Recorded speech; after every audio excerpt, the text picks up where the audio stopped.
Welcome back to our English class, children. Here we are on chapter 2nd. We are not afraid to die if we can be all together.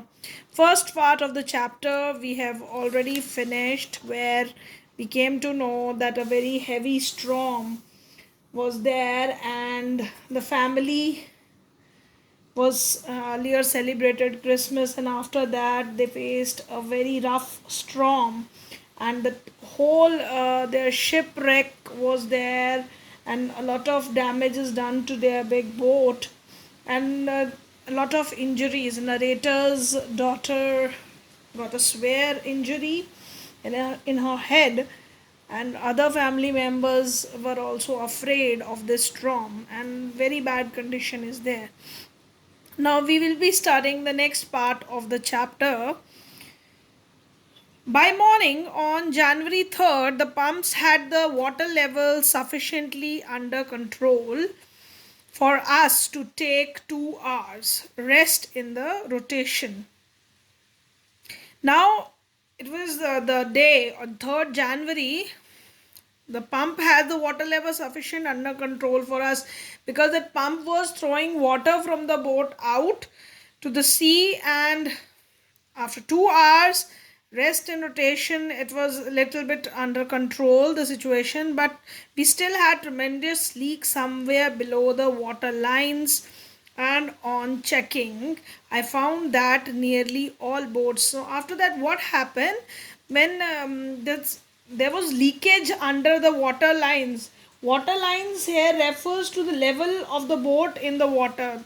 Actually, when the boat is in the water, some part of the boat remains under the water.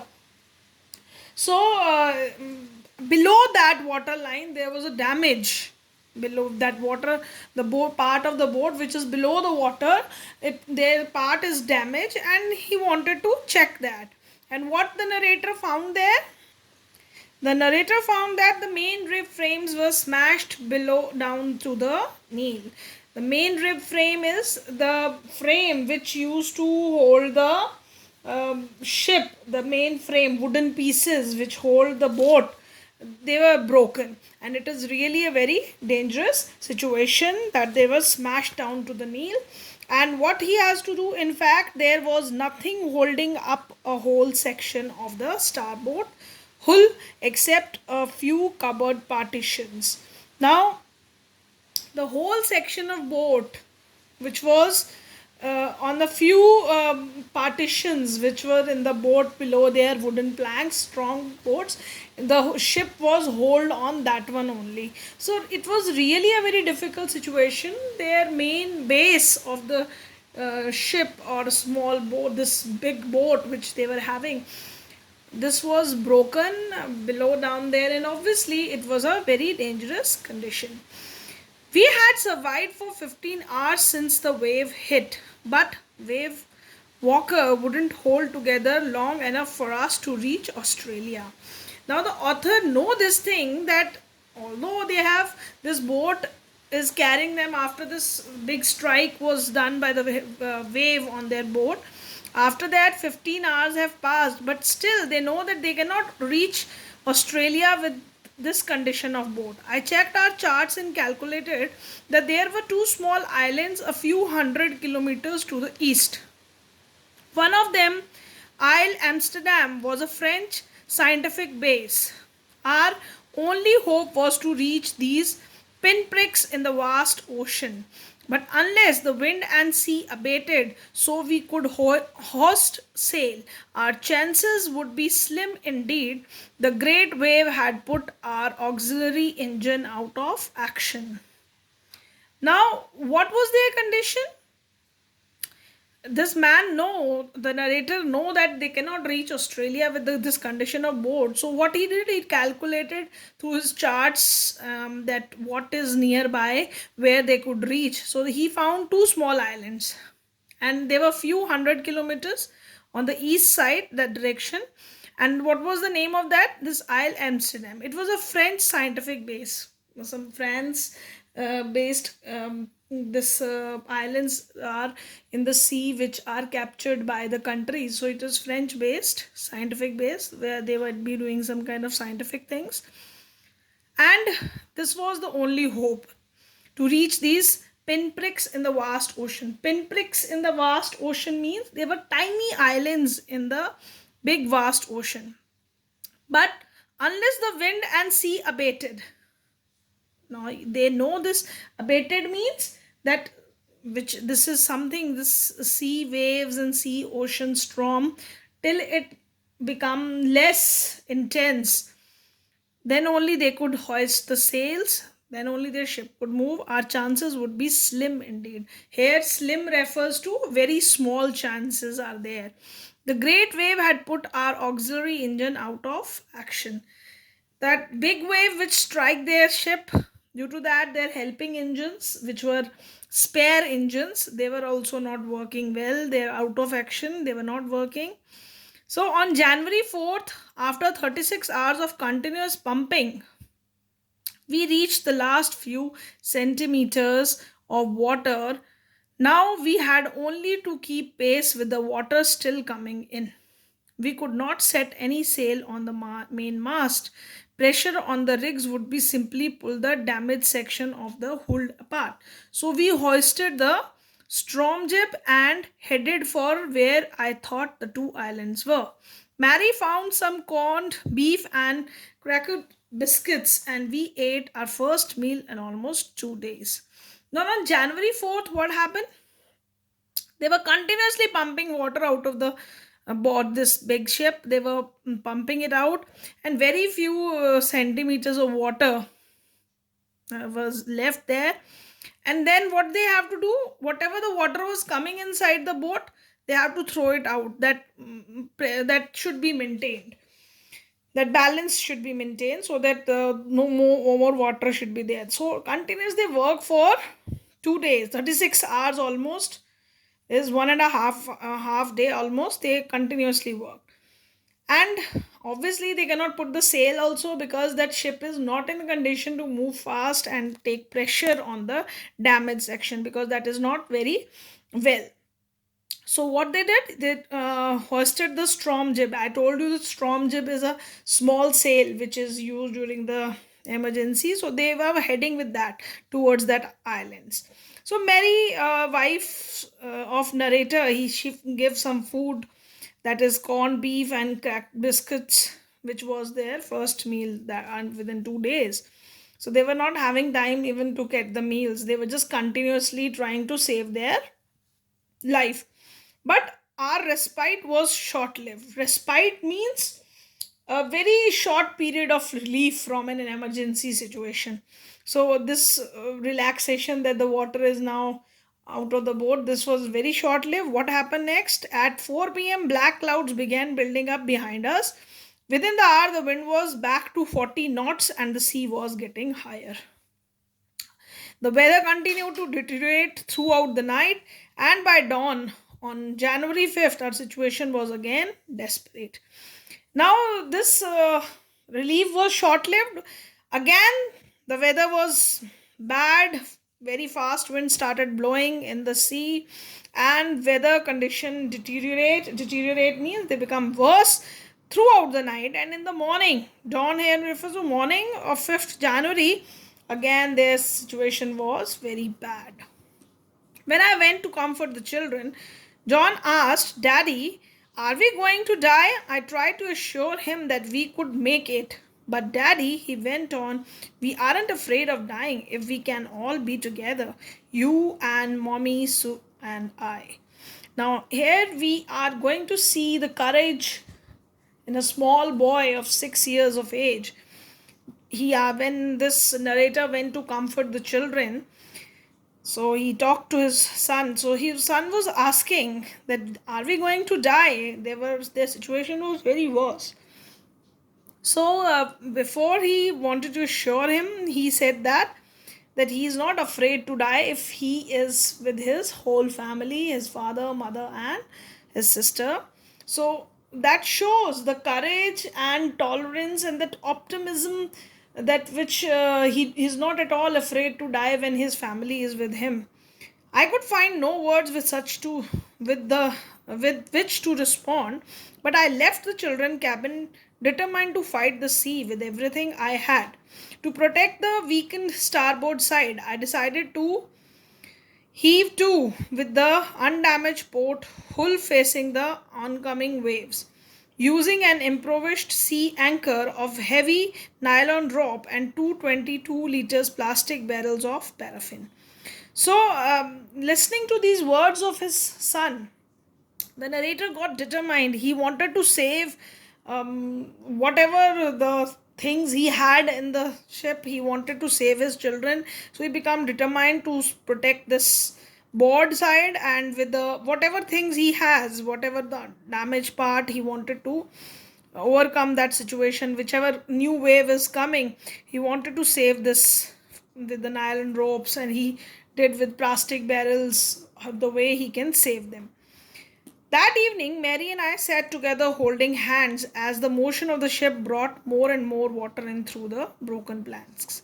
As the ship was moving, the water was coming inside the ship. So both his wife and they were feeling very depressed at that moment, and they were thinking that the we both felt the end was near. So both of them were thinking that their end is near. Now they are going to die. But Wave Walker rode out the storm, and by the morning of January 6, with the wind easing, I tried to get a reading on the sextant. Now, what happened? This both of them were little bit negative at this evening time, that they thought that their end is near. But as this big ship was moving, Wave Walker was moving out of the storm. By the morning of 6th January, the wind became relaxed, and what happened, he tried to reading on the sextant. And sextant is a kind of instrument with which these people who go on sea journeys, they measure angles and distance, and they calculate the position of the boat or ship wherever they are in the ocean. So with that, he tried to read that. Back in the chart room, I worked on wind speeds. Now he went again to the chart room. He wanted to study the wind speed. He find that something is bad. Now he should do something. Again he went on to the chart room.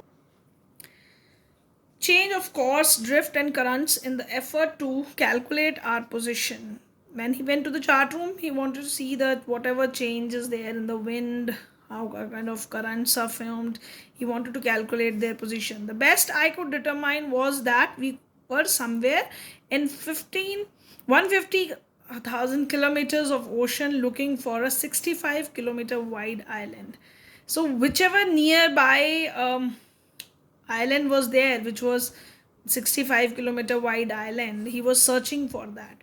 While I was thinking, Sue moved painfully, joined me.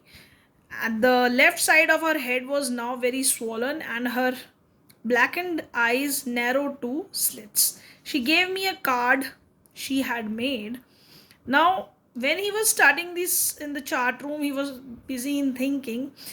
The narrator's daughter, Sue, moved painfully because her head injury had happened to her, and her condition is mentioned here, that her head, left side of her head, was very much swollen, and her blackened eyes narrow to slits. The author told us earlier that she has very big eyes, black eyes, but they were narrow to slits, that she is not able to see. Her eye was closed and very less part of it is visible now. So that shows that severe injury was there. Sue was suffering with that severe injury. She gave me a card she had made. Now this girl gave a card to her father.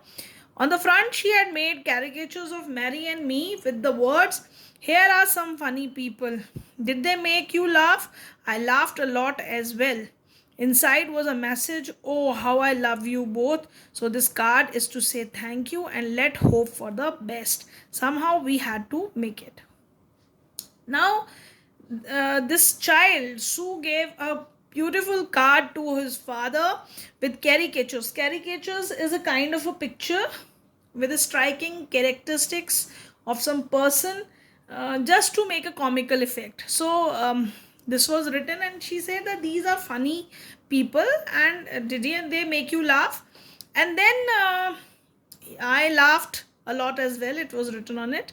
Now there was a message inside that card that she loves her parents both very much, and she wanted to thank her father through this card, and she's hoping for the best. This hoping for the best shows that she is again being optimistic, just as her brother.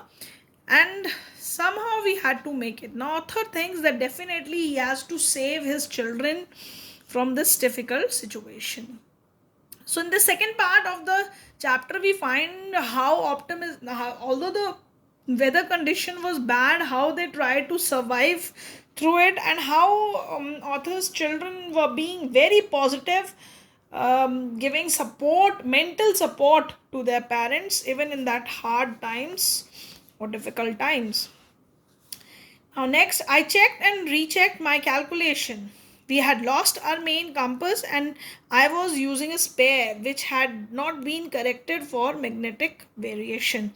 I made an allowance for this and another estimate of influence of the westerly currents which follow through this part of the Indian Ocean. Now we know that narrator had 16 years studied all these things to sea journeys and all this practice that helped him, and he checked all his calculation. Although their main compass was not with him, so he was using the spare one, which was not that correct because magnetic variations occur in that. So he made an allowance for this and another estimate of influence of the westerly current. Whatever currents he was facing, with that he estimated something, and with this, the kind of currents are flown in the Indian Ocean, with that estimation he made a calculation. About 2 p.m. I went on the deck and asked Larry to steer a course of 185 degree. If we were lucky, I told him with a conviction. I did not feel he could expect to see the island at about 5 p.m. Now, when he went to the deck, Larry, he was again with him, the sea persons with him. So he asked him to move 185 degree, whatever calculation he had made. And he also said to him that if we will be lucky, so with a conviction means the kind of a formal declaration he made, and he says that if although he is not feeling that, because the calculation he has made, it is on estimation, because his instruments are not working that accurately. So he said that if we would be lucky and his calculations goes right, so they would be seeing the island about 5 p.m. Then, with a heavy heart, I went below, climbed on my bunk, and amazingly dozed off. When I woke at it was 6 p.m. and growing dark. I knew we must have missed the island, and with the sail we had left, we would hope to beat back into the westerly winds. Now, author, when he went into the cabin, and he was very surprisingly, he slept, and we woke up in the evening at 6 p.m. and it was dark outside there. So he thought that he would have missed the island, because according to his estimation they would have reached there by 5 p.m. But he was thinking that with the sails we had left, that big sail was there with him, they can only he couldn't hope, he don't know that he could not face the westerly winds with that kind of condition of the ship. Only their big sail was right, otherwise every part of the ship is not in a good condition. At this moment, a tousled head appeared by my bunk. A tousled head is referred to the author's son, because his head is totally in a mess. Uncombed hair was there, so unarranged hair. That's why it is referred as tousled head. And can I have a hug? Jonathan asked. Sue was right behind him. So his son just came and he wanted to hug his father, and narrator's doctor is also with them. Why I'm getting a hug now? I asked. Because you are the best daddy in the whole world and the best captain, my son replied. Now this son, narrator's son, was so happy he wanted to give a hug, and he said that you are the best daddy and the best captain. Not today, John, I am afraid. Why, you must be, said Sue in a matter of fact voice. You found the island. Now this daughter also replied that they have found the island. That informed their father that they have found the island. That's why they consider, they have a great respect for their father, that who saved them from this difficult situation, and they give him a title of the best captain in the world, and best daddy in the world. And why I shouted, he was also surprised, because it was a guess that he would reach that island, because he was not sure. It out there in the front of us, they coursed as big as a battleship, and they were very happy that that island is right in front of them and it is very big. I rushed on deck and gazed with relief at the stark outline of Isle Amsterdam, and then he was very relaxed and he continuously looked at that island. It was only a bleak piece of volcanic rock with little vegetation, the most beautiful island in the world. Now, this island was nothing but a small volcanic rock with very little vegetation, but he referred it as the most beautiful island in the world. Why the author referred here this island as the most beautiful island? Because for him that island was life saving, as they were in a very pathetic condition. So this, even though this island was not lush green island or beautiful island, but his life was saved due to this island, and he got a kind of relief. So that's why he referred it as the most beautiful island in the world. We anchored offshore for the night, and the next morning, all 28 inhabitants of the island cheered as they helped us ashore. Now, when during the night they anchored their ship there on that island, and by the next morning, all 28 inhabitants, they cheered as they helped us ashore, because this was an island with French scientific kind of things they are doing there. So very 28 inhabitants were there on that island only. So they helped them. With land under my feet again, my thoughts were full of Larry and Hebry, cheerful and optimism under the stress, and of Mary, who stayed at the wheel of for all those crucial hours. He was very happy as land was again at their feet, and he thought that their thoughts are full of Larry and Hebry. They were a helper crewmen on the ship, and he was very cheerful and optimistic. Cheerful and optimistic under the stress. These people were very positive. That's why he was very thankful to them. And still Mary, he wanted to thank Mary, who was his wife, and even in the very difficult time, she was on the wheel in the difficult time. Most of all, I thought of 7 years old girl who did not want us to worry about a head injury, which subsequently took 6 minor operations to remove a recurring blood clot between skin and skull, and of a 6 years old boy who was not afraid to die. So this narrator through the story wanted to thank all the people on the ship, that is Larry and Herbie. They were very cheerful and optimist even in the very stressed hours. His wife Mary, who helped him even the difficult times, even his 7 years old girl child, who was even though there was a head injury, it was so severe. They have told that later on, subsequently, later on afterwards, 6 major surgeries were done because there was a clot in her skin and skull. So, and even the 6 years old boy, author's son, he was so optimistic that he was not afraid to die. So with this positive note, we end this story, and this tells us how important is there to be optimistic and positive in all the difficult situations. And author says that this positivity gives us such kind of energy that one can come out of that very harsh situation also. And with this note, I wanted to end this chapter. And again, you'll be writing down all the word meanings in your notebook to understand the chapter thoroughly. And please do read the chapter twice. Thank you, class. Thank you very much.